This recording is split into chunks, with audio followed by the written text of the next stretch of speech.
कहानी ऐसे भाई बहन के बारे में होती है जिन्हें एक दूसरे से ही प्यार हो जाता है और जमकर घपाघप करते हैं। और जब ये बात उनके माता पिता को पता चलती है तो क्या होता है आज के इस वीडियो में हम देखेंगे। मूवी शुरू होती है और विल नाम के आदमी को दिखाया जाता है जो सुबह उठते ही अपना काम करने लगा। विल के बेटे का नाम रीशु और उसकी बेटी का नाम मिया था। विल की बीबी मारिया थी जो उठकर काम करने लगी थी। ये पूरा परिवार एक पहाड़ी पर रहता था, इसलिए इनके कोई आस पड़ोस में नहीं रहता था। रीशु उठकर फूलों पर कवर चढ़ाने लगा क्योंकि आज यहाँ स्प्रे किया जाना था। मारिया मशीन चलाती है और विल जमीन पर स्प्रे करने लग जाता है। स्प्रे करते करते विल रीशु के साथ शरारत करता है और उसकी शरारत देखकर मिया बेहद खुश होती है। मिया अपने पापा की परी थी जबकि रीशु अपनी माँ का मगरमच्छ था। स्प्रे के बाद वो नहाने लगा जबकि मिया और मारिया खाना तैयार करने लगी थी। कुछ ही देर के बाद रीशु खाना खा रहा था। विल उसके पास आकर बैठ जाता है और उसे ही देखे जा रहा था। रीशु जन्म से गूंगा बहरा था और उसका दिमाग भी ज्यादा विकसित नहीं हुआ था। खाने के बाद मिया उसे हमेशा की तरह पढ़ाने लगी। मिया को पढ़ने का काफी शौक था और वो अपने छोटे भाई को भी पढ़ाना चाहती थी। कुछ ही देर के बाद विल शहर से कुछ सामान लेकर आता है। इन लोगों को जब भी किसी चीज की जरूरत होती है तो ये लोग उसे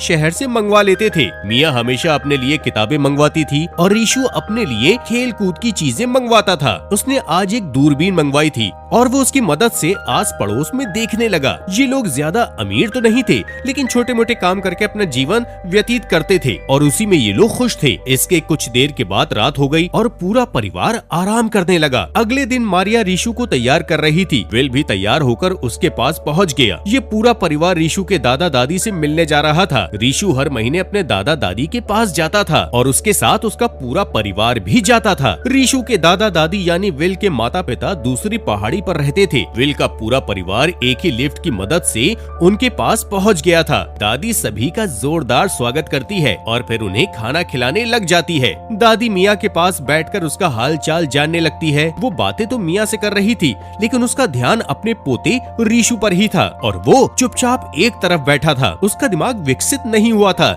इसलिए वो कभी कभी ऐसे ही चुप रहा करता था। दादी को उसकी बहुत चिंता थी। वो मिया को बताती है कि तुम्हारे बाप ने रीशु का इलाज करवाने की बहुत कोशिश की लेकिन कोई भी डॉक्टर उसे ठीक नहीं कर सका। रीशु को चुपचाप देखकर दादा उसके पास आ गए। वो अपनी तरफ से कोशिश करने लगते हैं, उसके साथ खेल खेलने लगते हैं और कई कोशिशों के बाद वो सफल हो जाते हैं। रीशु अपने दादा का गिलास लेकर उसके साथ खेलने लग रहा था। रात को रीशु मिया के साथ सोना चाहता था लेकिन मिया रीशु को दूसरे बिस्तर पर सोने को कहती है। रीशु को आज काफी डर लग रहा था इसलिए वो मिया के साथ सोना चाहता था लेकिन ऐसा हो नहीं पाया। अगले दिन विल का पूरा परिवार अपने घर वापस आ गया था। घर आकर मिया जूते साफ करने लगी थी।